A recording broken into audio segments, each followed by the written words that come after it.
Encontros com o Futuro, hoje com uma convidada muito especial, Aline Mafra, diretora de vendas e marketing da Latam Airlines. Comigo aqui na bancada, Mariana Malvesi, professora da SPM, e Matthew Schurtz, do World Observatory. Aline, seja muito bem-vinda, obrigado pela presença. Conta pra gente um pouquinho sobre a Latam. Obrigada por me receber, foi muito prazer estar aqui com vocês. Veja só, Latam é a maior empresa aérea do Brasil e não só isso, acho que o grande slogan da Latam hoje é a empresa que mais cresce dentro do Brasil.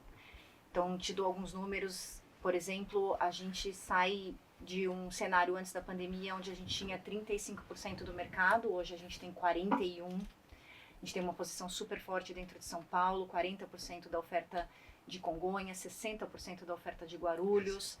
A gente incrementou de 600 para 670 voos diários dentro da nossa malha. A gente é a única empresa que alcança com recursos próprios, né? Isso eu quero dizer, antes de parcerias, 90 aeroportos no mundo. No mundo? Isso. Tem uma beleza da Latam ser uma holding, né? Ou seja, ela está presente em vários países, então isso proporciona também a gente fazer um intercâmbio de recursos, né? E eu estou falando de aviões. Então, só no ano passado a gente trouxe 15 aviões para o doméstico do Brasil e é isso que aporta esse crescimento. E a Latam, hoje, ela tem um viés muito comprometido em acesso à aviação. A aviação ainda é um transporte para poucos dentro do Brasil. No Brasil, a gente tem um rate de 0,5 viagens por pessoa.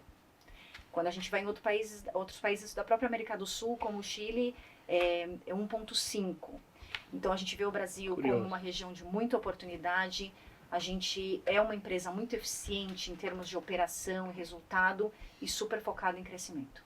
E Aline, o mercado principal da Latam é Brasil ou é exterior? É Brasil, porque a gente tem 40% da fatia da oferta aqui da região, mas o internacional, apesar de não ser tão grande quanto a nossa oferta dentro do Brasil, ele é o diferencial quando você olha relativo, né? Então, quando você olha para os outros players brasileiros, a Latam tem uma oferta internacional extremamente maior do que os nossos competidores. Então, apesar de ainda ser um 80-20, é um internacional muito robusto e o maior que tem entre as companhias brasileiras. Mariana, é uma empresa que cresce para fora, mas também dentro do Brasil. Sim. Aproveitando o gancho, Aline, pensando nas questões, por exemplo, de adaptação de questões culturais entre Brasil, presença no Chile, presença nos Estados Unidos, você consegue falar um pouco para a gente qual que seria o principal desafio nesse sentido? Parece até que a gente conversou antes de entrar aqui. Não viu? conversamos. Porque você acertou uma pergunta. De fato, assim, quando a gente está numa empresa multinacional, capital aberto, tal, tem muitas vantagens. Essa que eu falei da gente também aproveitar as oportunidades entre os países. A gente também tem os desafios de o dia inteiro falando em espanhol, diferenças de gestão, corporativa mesmo, né? Modelos de liderança talvez também, né? Exatamente. Então, o brasileiro ele é muito mais preocupado em como falar, dar voltas para chegar até onde quer, o chileno mais direto. E sim, faz parte, mas a gente também tem programas internos de modelo de trabalho, de modelo de gestão, muitos processos de RH padronizados para minimizar isso. Mas eu acho que o outro lado, né, o lado cara-cliente é o mais sensível, né? Então, garantir que o cliente brasileiro, ele saiba de que a Latam, no Brasil, é brasileira. Então, a gente tem, como o Brasil é metade da Latam, a gente tem uma estrutura de pessoas aqui no Brasil até maior do que nos outros países. Então, te dou exemplo da minha própria posição no Brasil, ela não existe em outros países, é uma estrutura de marketing local, para garantir que a gente tenha essa conexão regional. E aí a gente tem, te dou exemplo de programas muito brasileiros, por exemplo, todo o nosso cardápio a bordo é de chefes brasileiras. Então, todo esse cuidado mesmo, porque a última coisa que a gente gostaria é de entregar para o brasileiro uma experiência que não seja na língua dele, no que ele está acostumado a comer, a vivenciar. Então, é uma das grandes pautas internas mesmo. Viu? Legal. Bacana. Aline, você falou da malha da Latam. e tal. Como é que você determina para onde vão os aviões? Acho que a primeira coisa começa com a frota, né, que é um olhar de 5, 10 anos, porque é um recurso que precisa de bastante planejamento. E uma vez que... Comprar avião. Exatamente. Tá. E uma vez que a gente sabe, para daqui a 2 anos nós vamos ter 110 aviões. Tá. Existe a equipe responsável por fazer o desenho dessa malha. O desenho dessa malha deveria começar falando de onde é o nosso ponto de conexão, né, onde é o nosso hub de distribuição. E Onde basicamente, da Latam inteira são 3, né? São Paulo, Guarulhos, Santiago no Chile e Lima lá no Peru. Tá. Mas no Brasil, então, Guarulhos. E cada companhia aérea tem o seu. Então, se você for nos Estados Unidos, a Delta tem o hub de Atlanta. Se você for a KLM, o hub dela em Amsterdã. Isso é super comum, porque não tem tanta demanda entre cidades. Então, você precisa ter um ponto para... né, alimentar e distribuir. Então, esses pontos de conexão, para mim, são a primeira decisão estratégica. Depois, capilaridade. Então, para quais cidades você quer voar. E isso também depende muito do tamanho delas e o tamanho do seu avião, né? Tem que ter uma adequação de densidade, né? Então, não adianta pegar um avião enorme e levar para uma cidade super pequena. Então, isso também acaba definindo muito o modelo de negócio de cada empresa. E acho que, por último e não menos importante, a conectividade. Não adianta só você colocar um monte de voo. A malha tem que ter toda uma inteligência de que horas você chega no hub, que horas sai do hub. Então, é uma foto super bonita de os pousos em Guarulhos chegam das 7 às 9, por exemplo. E as saídas de Guarulhos das 9 às 11. Então, esse desenho de conectividade é o que garante, no fim, toda a distribuição na rede toda e também para o internacional.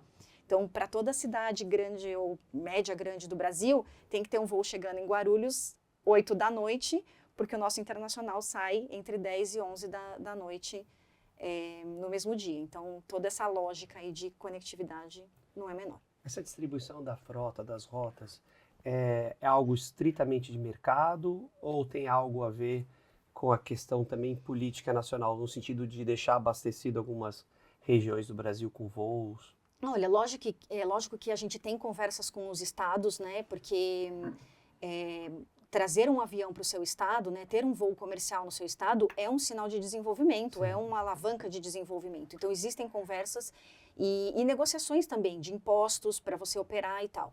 Mas, por outro lado, a gente precisa ter uma operação rentável. Sim. Então, eu diria que, basicamente, a decisão ela é comercial, olhando o resultado, mas com essa margem para negociar quando, naquele estado, não está dando resultado, a gente vai ter que recuar a oferta, a gente pode conversar com o estado e promover essas alavancas de benefícios para operar com menos impostos, com apoio do governo também. E esse momento de recuperação pós-pandemia? Porque a malha aérea foi muito interrompida por causa dos lockdowns. Como é que foi para o setor aéreo essa retomada? Olha, acho que a coisa mais importante é que, pelo menos para a Latam, a pandemia ela ficou para trás. E eu acho que eu consigo te explicar por quê. E você falou, putz, foi impactada a malha. Teve um dia na Latam que nenhum voo decolou. Nenhum. Nossa. E por escolha dos passageiros, obviamente, né? Então, eu acho que eu começaria te explicando que a gente, quando houve o lockdown e as pessoas deixaram de voar, imagina que os custos fixos, né, todo leasing, né, Continuaram lá. que é o mais pesado, tá lá. E a receita das passagens vendidas parou totalmente, ela foi a 10%. Então, a gente precisava tomar uma decisão, porque não existe uma equação que sustente uma empresa que pelo menos 60% dos custos ficam e a receita não entra. Sim. E foi aí que a gente recorreu ao capítulo 11 no primeiro semestre de 2020, né? Eu acho até que naquele momento muita gente achou que a gente estava sendo pessimista, conservador. E hoje, olhando para trás, foi a melhor decisão que a gente tomou, porque a gente fez uma reestruturação antes das coisas ficarem muito ruins, antes das dívidas aumentarem, antes da gente não ter caixa, por exemplo. Então, em julho de 2020, a gente já estava se reestruturando, e aí eu estou falando de renegociação com o lessor, estou falando de pessoas, de tamanho da empresa, e isso foi muito duro, porque a gente foi a primeira a recorrer, a gente não teve ajuda como outros países tiveram, né? Os Estados Unidos teve uma ajuda emergencial de governo, a Isso Europa não também. chegou para as aéreas? O Brasil não teve suporte emergencial na pandemia. Então, de novo, foi a melhor coisa que a gente podia ter feito. A gente fez uma reestruturação no momento certo e já 2022 a gente já tinha uma malha igual a antes da pandemia. Então, a força que a gente conseguiu retomar, ela foi diferenciada e ela é o principal motivo, essa reestruturação é o principal motivo de por que hoje a Latam é a empresa que mais cresce. Porque a gente buscou uma eficiência, né? Um capítulo 11 força você a revisar todas as linhas de custos, né? Um compromisso muito trabalhoso de 1 ano e meio. E em novembro de 2022, a gente sai da recuperação judicial com uma malha igual do 2019, né, antes da pandemia, e num ritmo de crescimento que a gente abriu, acho que 8 novas bases dentro do Brasil, a gente recuperou todos os destinos internacionais e a gente alcançou lá o 41% da fatia de mercado que a gente não tinha há 11 anos. Legal. Pegando o gancho, o Pedro perguntou do passado, qual que é o desafio pensando na Latam para os próximos anos, dentro da perspectiva, a empresa que mais cresce? Dentro da empresa que mais cresce, eu acho que é bem o próximo passo mesmo. Eu vou responder de malha, mas acho que cabe um pouco também de clientes, né? Quando a gente, esse último ano, depois da gente falar, já tenho o tamanho da malha que eu tinha, então qual é o próximo desejo, né?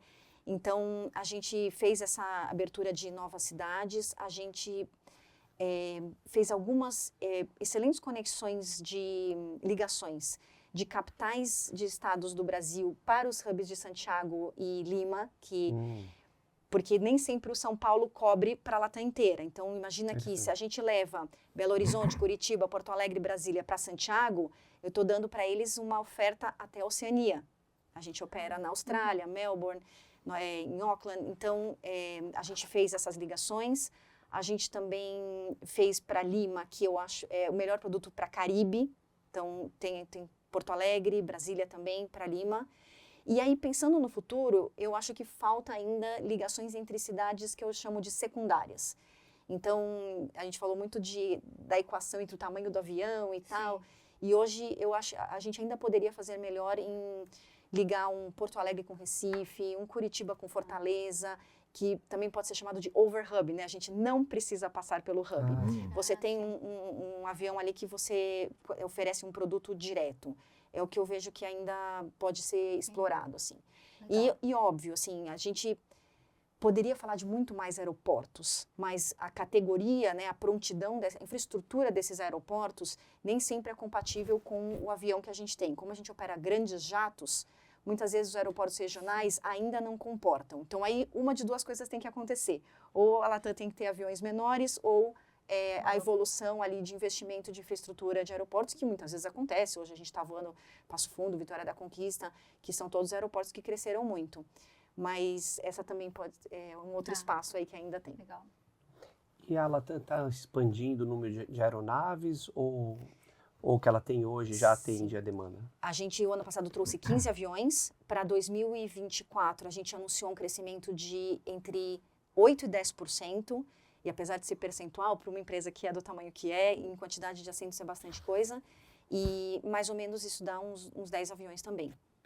Esse investimento vocês fazem agora e em quanto tempo vocês recebem? Porque tem um soluço ali entre o pedido e a entrega do avião. É que é muito mais do que o pedido, né? Muitas vezes você negocia direto com um lessor que já tem um avião. Ou você traz um avião do Peru porque o Brasil está crescendo numa velocidade maior do que o Peru. Então, a gente tem várias opções de trazer aviões. Não é só encomendar um avião com a Airbus que vai... Exatamente, exatamente. E nesse momento pode ter uma empresa em qualquer lugar do mundo que está devolvendo um avião para o lessor, falando, minha demanda não tem uma projeção de crescimento, eu vou fazer essa devolução. E aí a gente faz o contato com o lessor para trazer para cá. Óbvio, a gente procura aviões prioritariamente da mesma frota que a gente tem. Então, hoje a gente opera dentro do Brasil com Airbus 319, 20, 21, mas a Latam está aberta para discutir sobre qualquer avião, porque crescer vem antes de qual avião. Aline, e com combustível? A gente sabe que a aviação enfrenta um desafio para se tornar mais sustentável, com emissões de gases de efeito estufa menores. Como está isso hoje? na Latam. Como vocês estão vendo esse desafio? Ótimo. O combustível, a gente firmou um compromisso de até o final dessa década, até 2030, de ter 5% de SAF, que é o combustível sustentável da aviação, dentro dos nossos aviões. E essa é uma estratégia para gerar essa espiral positiva, né? Porque hoje não existe produção em larga escala desse tipo de combustível. E aí, não tem produção porque não tem comprador, ou não tem comprador porque não tem produção? Porque o combustível existe. Ele existe, existe a forma de fabricar. Já voaram com ele. Já houve voo teste, tem toda a razão. Sim. Sabe bastante. Então, a gente fez esse compromisso justamente para dar um sinal ao mercado de que existe comprador. Por outro lado, a produção do SAF, ela é mais custosa do que o combustível fóssil, que é o que a gente usa hoje, o convencional. Hoje, o custo dele é de 2 a 4 vezes mais caro do que o fóssil. Então, se a gente falasse de um SAF no modelo que existe hoje, ele elitizaria ainda mais a aviação. E ele é feito de quê, o SAF? Ele pode ser óleo de soja, ele pode ser palma, ele pode ser de etanol. Tem bastante opção e é por isso que o Brasil tem tanto potencial, né? Inclusive, a gente firmou também um estudo com a Airbus para qual é o combustível, qual é o maior potencial, o que pode ter uma curva de aprendizado, porque acho que esse é o jogo também, né? Hoje, a produção do SAF, ela é de 2 a 4 vezes mais cara. Só que existe essa curva de aprendizado, que ela parte pela oferta, né, pelo aumento da produção e o aprendizado de produção. A primeira vez que se produziu um produto A, eu tenho certeza que hoje se produz a muito menos custo do que a primeira vez que se fez. Em inglês chama de learning curve. Exatamente. Então, só que precisa haver a produção, precisa haver a larga escala. Enquanto isso não acontecer, a gente... Tem alguém apostando nisso já ou não? Alguma empresa? Eu acho que a Latam foi a empresa que fez o maior compromisso Mas eu digo de produtor. Existem pequenos produtores, mas ainda muito pequenos. Sim. E com o uso do SAF, precisa ter alguma alteração na questão interna do aparelho ou não? Boa pergunta. Hoje, os aviões que já estão no mercado, até 50% do tanque do avião pode ser usado como SAF. Tem esse limite. Então, como a gente está longe de falar dos 50%, a gente pode apertar e investir para ir nesse caminho. Se a gente começar a usar mais do que 50% de SAF, aí a gente precisa de mais modernização dos aviões. Nesse sentido, vocês pensam em alguma parceria com o Instituto de Desenvolvimento Tecnológico ou acadêmico para ampliar a pesquisa na área? Porque, na verdade, o que você está falando é que tem a demanda, só não tem a oferta, certo? Isso. E o preço? E o preço, claro, também é um outro de novo, essa espiral, né? A gente precisa dar o sinal de que a gente quer comprar para que produtores produzam em larga escala, para que eles aprendam a como produzir mais eficientes. No final do ano passado, a gente firmou uma parceria entre Latam, Airbus e MIT. A Airbus patrocina esse estudo para justamente a gente entender qual é o melhor caminho. Porque alguém precisa empurrar. E a gente está sendo proativo e até voluntário, porque a gente está fazendo antes de haver uma política pública. Porque isso pode acontecer a qualquer momento. Então, o que a gente puder antecipar, melhor. Aline, quando a gente vai para os aeroportos, hoje eles estão sempre lotados. E mesmo assim, o preço das passagens dificilmente cai. O que pressiona o preço e por que é tão difícil a gente ter passagens mais baratas para circular no Brasil? Essa pergunta é a pergunta dos meus churrascos, né? De todos os churrascos que eu vou. De fato, toda a cadeia da aviação, ela está muito pressionada em custos. E aí a gente volta no assunto do combustível, que ele sofreu um aumento e desde da primeira precificação dele, né? De mais de 100%, 124%, se eu não me engano, o aumento do combustível. E ele representa mais de 50% dentro do custo do transporte aéreo, que obviamente é parte da precificação das passagens. Só isso, os custos aumentaram 25%. Além disso, a gente está... É impacto direto. Além disso, a gente está nos maiores níveis de dólar que a gente já esteve. Então, é uma conta dupla, né? E toda vez que a gente tem uma pressão de custos, de fatores externos, de custos e tal, isso se reflete na passagem. E aí dá muita pena, né? Dá muita dó, porque a gente está no melhor momento da Latam em termos de eficiência operacional. Ou seja, a gente consegue colocar avião, a gente consegue crescer, a gente consegue democratizar. Mas, por outro lado, tem essa pressão de custo que joga contra e numa proporção muito grande, né? O combustível aumentando 120%, a gente repassa um pouco disso na tarifa, mas acredite, não repassa tudo. E mesmo a gente, num momento onde a gente é a empresa menos reclamada em passageiros transportados no consumidor.gov, mesmo a gente tendo a melhor pontualidade do mundo, número 2 em pontualidade do mundo. Do mundo, né, que Brasil? É o número, não. Isso era bom de ganhar aposta em bar. Porque a segunda empresa mais pontual do mundo é brasileira. Isso. E a gente perde para uma parceira nossa, que é a Delta. Então, nem deu o gostinho ruim de número 2. Então, putz, um cenário tão promissor para uma aviação crescer, para uma empresa crescer, mas uma indústria da aviação muito castigada nos custos de combustível, dólar e também da cadeia de suprimentos, né? Porque hoje, mesmo produção de peças, tudo foi muito impactado durante a pandemia.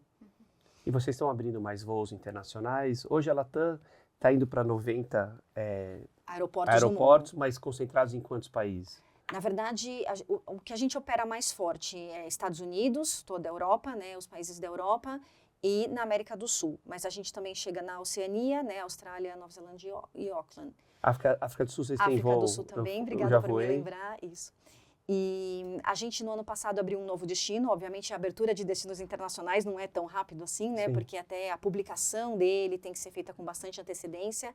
E o voo de Los Angeles, que foi a inauguração em agosto do ano passado, no mesmo ano que a gente retomou o África do Sul, que era uma rota que já havia sido parte da malha da Latam antes da pandemia, fruto da JV, Joint Venture, com a Delta. Então, a gente fez uma parceria com a Delta, é uma aliança comercial do nível mais alto que tem, onde você pode discutir o horário do voo, a conectividade e tal. E a gente lançou o Los Angeles, que é uma rota que não tinha nada para a costa oeste, saindo do Brasil. E eu mesma estava muito ansiosa, assim, era o próximo destino dos Estados Unidos. Para frente, não tenho nenhum spoiler para dar, a gente está sempre estudando.